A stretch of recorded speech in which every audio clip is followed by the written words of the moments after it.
Good morning everyone, welcome to knowledge account. আমরা দেখব 19th March 2025-এ কী কী গুরুত্বপূর্ণ কারেন্ট অ্যাফেয়ার্স রয়েছে এবং তার সাথে সাথে আর কী কী স্ট্র্যাটেজিকে হতে পারে সেগুলো দেখব। তোমাদের রেগুলার ক্লাসের শিডিউল এটা। আজকে যেহেতু বুধবার তাই ম্যাথের ক্লাস তোমাদের 9টা থেকে হবে, 9:45 থেকে ইংরাজি ক্লাস হবে কে স্টাডি চ্যানেলে। স্ট্যাটিক জিকে বাউন্সার এটা তোমাদের 10:30 থেকে, ডাব্লিউবিপি জিকে বুস্টার কে স্টাডিতে, আর রেলওয়ে জিকে বুস্টার হবে 7টা থেকে। তোমাদের সমস্ত ক্লাস টেলিগ্রাম চ্যানেলে দেওয়া আছে এবং টেলিগ্রাম চ্যানেলে তোমাদের নতুন হোয়াটসঅ্যাপ গ্রুপও খুলে দেওয়া হয়েছে যাতে ওখান থেকে তোমরা ক্লাসের শিডিউলগুলো ঠিকঠাক করে পেতে পারো। তো হোয়াটসঅ্যাপ গ্রুপটাতে সবাই জয়েন করে নেবে। আমি কমেন্টের লিঙ্ক দিয়ে দিয়েছি, পিন করে দিয়েছি, তোমরা ওখান থেকে হোয়াটসঅ্যাপ গ্রুপটা অবশ্যই জয়েন করে নিও সবাই। মান্থলি কারেন্ট অ্যাফেয়ার্স আমাদের অ্যাপের ইবুক সেকশানে রয়েছে। আর ইংরাজিতে তোমরা যদি করতে চাও তাকে ইংরাজির জন্য তোমরা নলেজ অ্যাকাউন্ট অফিসিয়াল অ্যাপে ইংরাজিটা পাবে না, ইংরাজিটা তোমরা নলেজ অ্যাকাউন্ট এর সেকেন্ড অ্যাপ বিফোর এক্সামে পাবে। কারেন্ট অ্যাফেয়ার্সের ইংলিশ প্রিপারেশন তোমরা এই অ্যাপ থেকে করো। দুটো অ্যাপই গুগল প্লেতে অ্যাভেলেবেল, তোমরা গিয়ে সার্চ করে নাও knowledge account official for Bengali আর ফর ইংলিশ বিফোর এক্সাম। প্রথম প্রশ্ন আজকে চলে আসবো, ভারতের কোন রাজ্য 2025 সালের মার্চ থেকে রাজ্যে আসা পর্যটকদের প্রতি জনপ্রতি 50 টাকা ধার্য করেছে?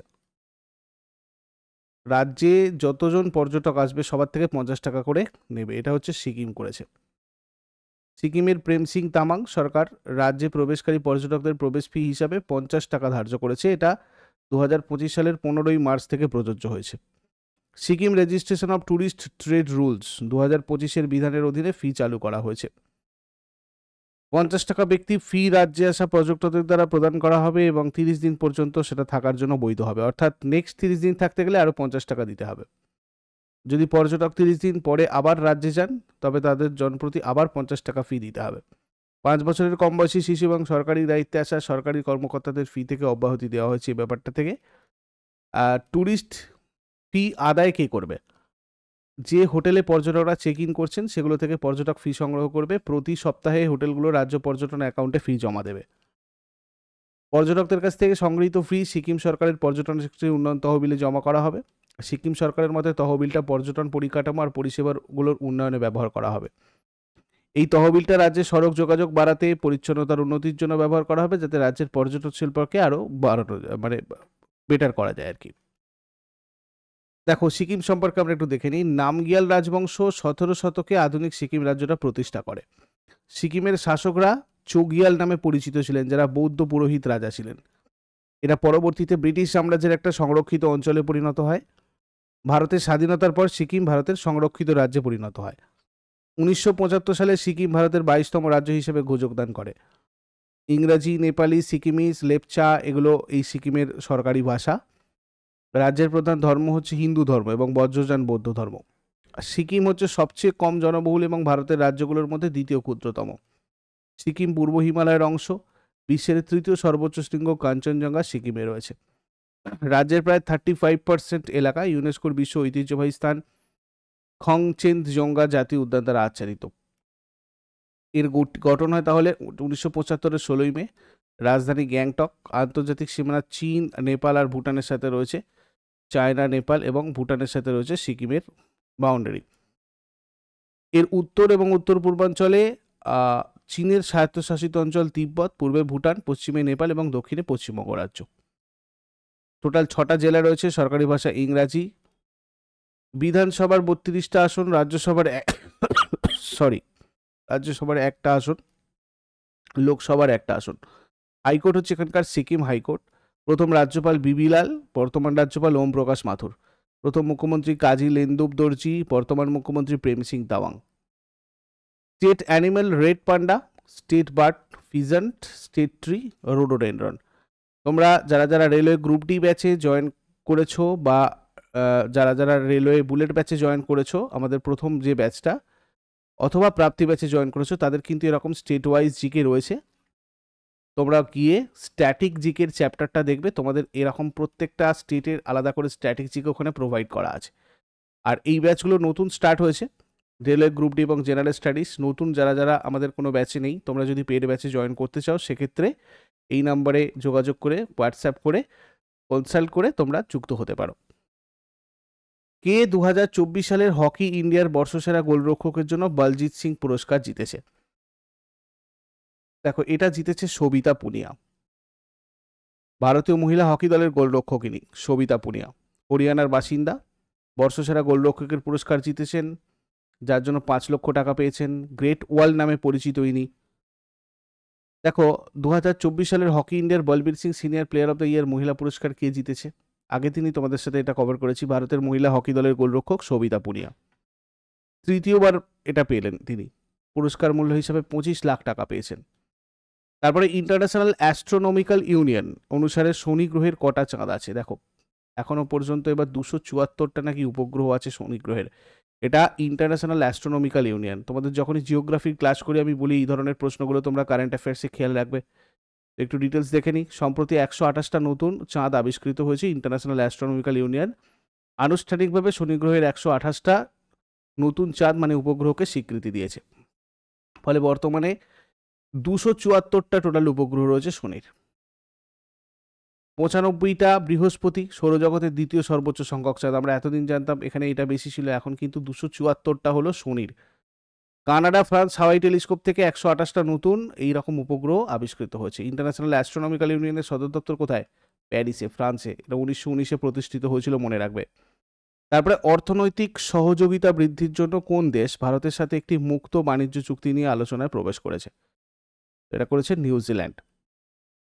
দ্বিপাক্ষিক বাণিজ্য আর বিনিয়োগ বৃদ্ধি করা এবং অর্থনৈতিক সম্পর্ক জোরদার করাটাই এর উদ্দেশ্য। নিউজিল্যান্ড হচ্ছে দক্ষিণ পশ্চিম প্রশান্ত মহাসাগরের ওশিয়ানিয়া অঞ্চলে অবস্থিত একটা দ্বীপ রাষ্ট্র।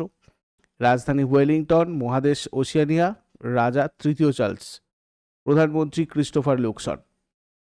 জওহরলাল নেহেরু স্টেডিয়াম নিউ দিল্লিতে অনুষ্ঠিত প্রথম ফিট ইন্ডিয়া কার্নিভালের উদ্বোধন কে করেছেন? তা করেছে মনসুখ মান্ডাভিয়া। 16ই মার্চ 2025-এ নিউ দিল্লির জওহরলাল নেহেরু স্টেডিয়ামে কেন্দ্রীয় যুব বিষয়ক এবং ক্রীড়ামন্ত্রী ডক্টর মনসুখ মান্ডাভিয়া প্রথমবারের মতো ফিট ইন্ডিয়া কার্নিভালের উদ্বোধন করেন। 3 দিনের এই অনুষ্ঠানের লক্ষ্য ছিল নাগরিকদের মধ্যে শারীরিক সুস্থতা, মানসিক সুস্থতা এবং স্বাস্থ্যকর জীবনযাত্রা প্রচার করা। তারপর ভারতে প্রতি বছর কোন তারিখে জাতীয় টিকাদান দিবস পালিত হয়? 16ই মার্চ পালন করা হয় ভারতে জাতীয় টিকাদান দিবস। এই টিকাদানের মাধ্যমে জনস্বাস্থ্যের প্রতি ভারতের প্রতিশ্রুতির উপর জোর দেওয়ার জন্য প্রতি বছর 16ই মার্চ জাতীয় টিকাদান দিবসটা পালন করা হয়। এটা অ্যাকচুয়ালি দেখো 1995 সালে খুব ইম্পর্টেন্ট একটা পয়েন্ট নোট করে রাখবে সবাই। এই দিনটা 1995 সালে পালস পোলিও টিকাদান কর্মসূচির আওতায় মৌখিক পোলিও টিকার প্রথম ডোজ হিসাবে পালন করা হয়। প্রথম এই সালে কিন্তু পোলিও ডোজ দেওয়া হয়েছিল এবং 16 মার্চে। তো সেই কারণেই এই দিনটাকে টিকার গুরুত্ব সম্পর্কে সচেতনতা বৃদ্ধি, স্বাস্থ্যসেবা কর্মীদের সম্মান জানানো এবং টিকাদান অভিযানে সম্প্রদায়ের অংশগ্রহণকে উৎসাহিত করার জন্য এই দিনটা পালন করা হয়। ন্যাশনাল ভ্যাকসিনেশন ডে 2025-এর থিম ছিল ভ্যাকসিনস ওয়ার্ক ফর অল। তারপরে হোমিওপ্যাথি গবেষণা অগ্রসর করার জন্য কেন্দ্রীয় হোমিওপ্যাথি গবেষণা পরিষদ এবং অ্যাডামস বিশ্ববিদ্যালয় সমঝোতা স্মারক স্বাক্ষর করেছে। সমঝোতা স্মারক স্বাক্ষরের সময় কোন নোবেল পুরস্কার বিজয়ী উপস্থিত ছিলেন? স্যার গ্রেগরি পল উইন্টার। কেন্দ্রীয় হোমিওপ্যাথি গবেষণা পরিষদ নিউ দিল্লি এবং অ্যাডামস বিশ্ববিদ্যালয় কলকাতাতে একটি সমঝোতা স্মারক মানে মেমোরান্ডাম অফ আন্ডারস্ট্যান্ডিং স্বাক্ষর করেছে হোমিওপ্যাথিতে একাডেমিক এবং গবেষণা সহযোগিতার জন্য। নোবেল পুরস্কার বিজয়ী স্যার গ্রেগরি পল উইন্টারের উপস্থিতিতে সমঝোতা স্মারক স্বাক্ষরিত হয়। হোমিওপ্যাথি গবেষণা এবং শিক্ষাকে আরও উন্নত করার জন্য এই সমঝোতা স্মারক স্বাক্ষরিত হয়েছে। CCRH হচ্ছে ভারত সরকারের আয়ুষ মন্ত্রণালয়ের অধীনে একটা শীর্ষ গবেষণা সংস্থা। এটা মূল গবেষণা হোমিওপ্যাথি ক্ষেত্রে পরিচালনা করে এবং গবেষণা কার্যকলাপের জন্য জাতীয় আর আন্তর্জাতিক বিশিষ্ট প্রতিষ্ঠানের সাথে সহযোগিতা করে। তারপরে আন্তর্জাতিক শ্রম সংস্থার 353তম পরিচালনা পর্ষদের সভা কোথায় অনুষ্ঠিত হয়েছিল? এটা হয়েছে কোথায়? জেনেভাতে।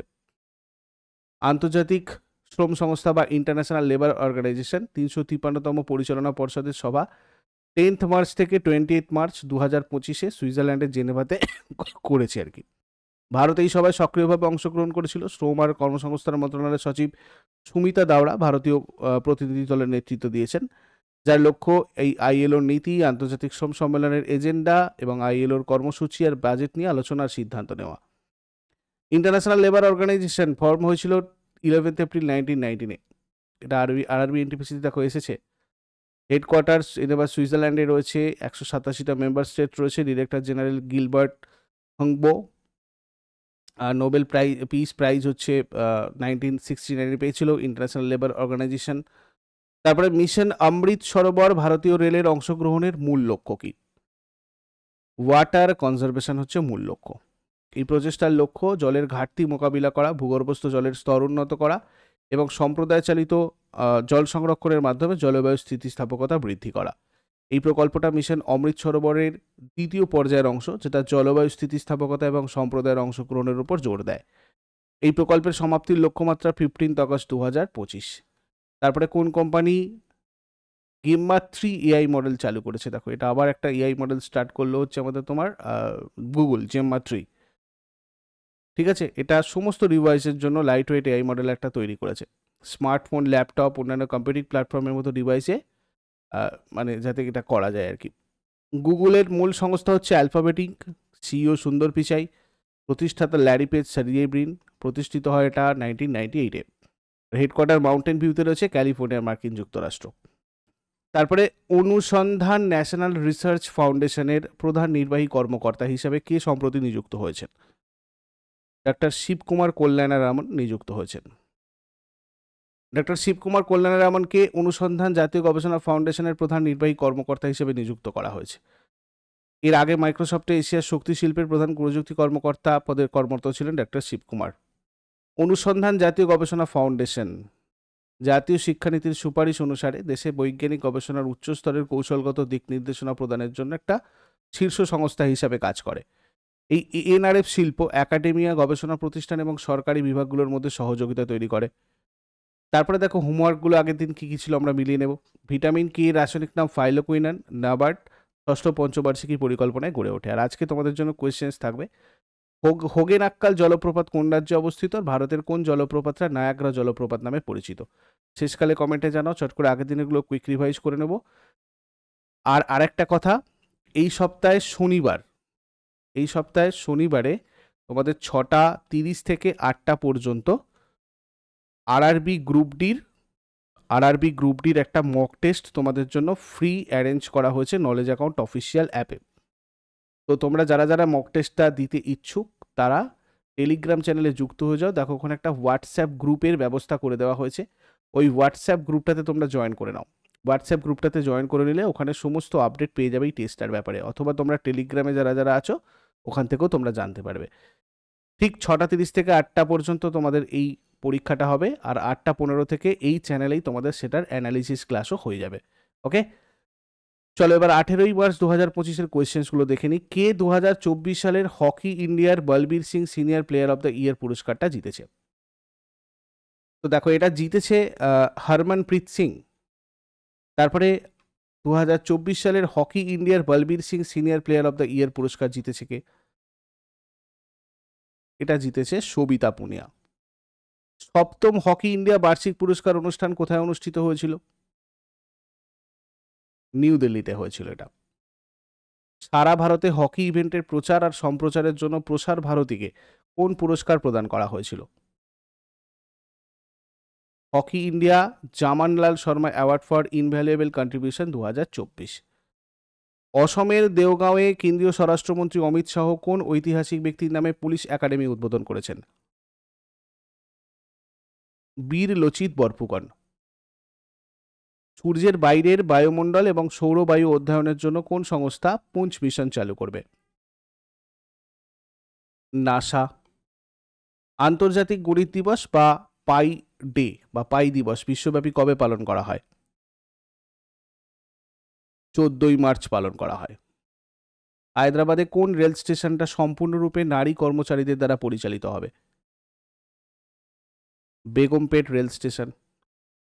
2025 সালের মার্চ মাসে ভারত কোন দেশের সাথে চিকিৎসা পণ্য নিয়ন্ত্রণের ক্ষেত্রে সহযোগিতার জন্য একটা মেমোরেন্ডাম অফ আন্ডারস্ট্যান্ডিং স্বাক্ষর করেছে? আর্মেনিয়া। অটোমোটিভ টায়ার ম্যানুফ্যাকচারার্স অ্যাসোসিয়েশনের নতুন চেয়ারম্যান হিসাবে কে নির্বাচিত হয়েছেন?